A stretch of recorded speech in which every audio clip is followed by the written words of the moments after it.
শতবর্ষী মল্লিকা বানু জীবনের শেষ প্রান্তে এসে দিন কাটছে অর্ধহার অনাহারে। শুধু মল্লিকা বানু একা নয়, কিশোরগঞ্জের কটিয়াদী উপজেলার সশ্রম ধুলদিয়া ইউনিয়নের মধ্যপুররা গ্রামের অর্ধশত পরিবার দারিদ্র্যের কষাঘাতে জর্জরিত হয়ে মানবেতর জীবনযাপন করছে। অর্থাভাবে ছোট ছোট জরাজীর্ণ ঘরে গাদাগাদি করে গরু ছাগলের সঙ্গে বসবাস করছে এসব পরিবার। আমার স্বামী 3 বেলা খাবার দিতে পারে না, মন চাইলে গুস্ত আমি খাইতে পারি না, অনেকদিন পর আমার কম লাগে। আমার ভোলান্তের আমি লেখাপড়া কষ্ট চালাতে পারি না।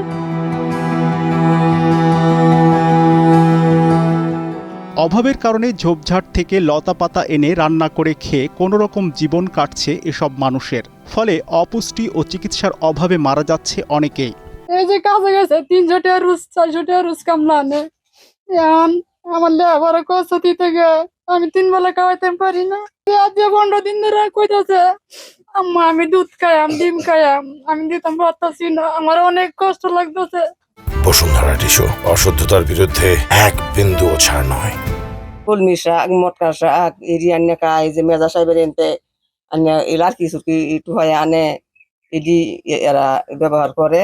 এরা তো এই এলাকার এই পুরানোই কষ্ট। বাসস্থান, চিকিৎসা, খাদ্যের চরম সংকটে দিশেহারা পরিবারগুলো। ভুক্তভোগী পরিবারগুলো চাপা কষ্ট আর কান্না যেন এই এলাকার বাতাসকে বিষাক্ত করে তুলেছে।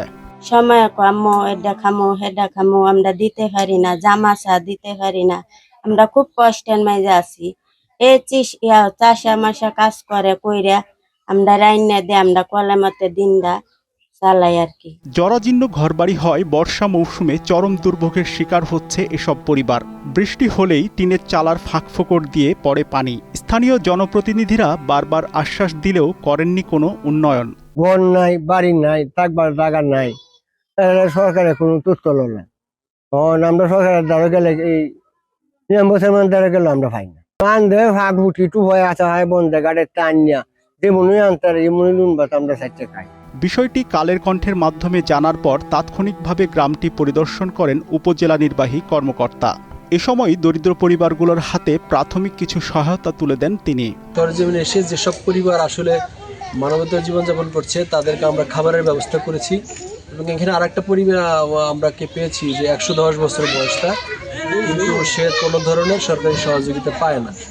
এটা আমরা জেনে তার সকল ধরনের সমাজসেবা অফিসের মাধ্যমে সকল ধরনের সরকারি সুযোগ সুবিধা দেওয়ার ব্যবস্থা গ্রহণ করেছি। সরকারের পরিকল্পিত উদ্যোগ ও সমাজের বিত্তবান মানুষরা এগিয়ে আসলে কেবল ঘটতে পারে এসব হতদরিদ্র মানুষের ভাগ্যের উন্নয়ন, এমনটাই বিশ্বাস এলাকাবাসীর। Desk report, Kaler Kantho.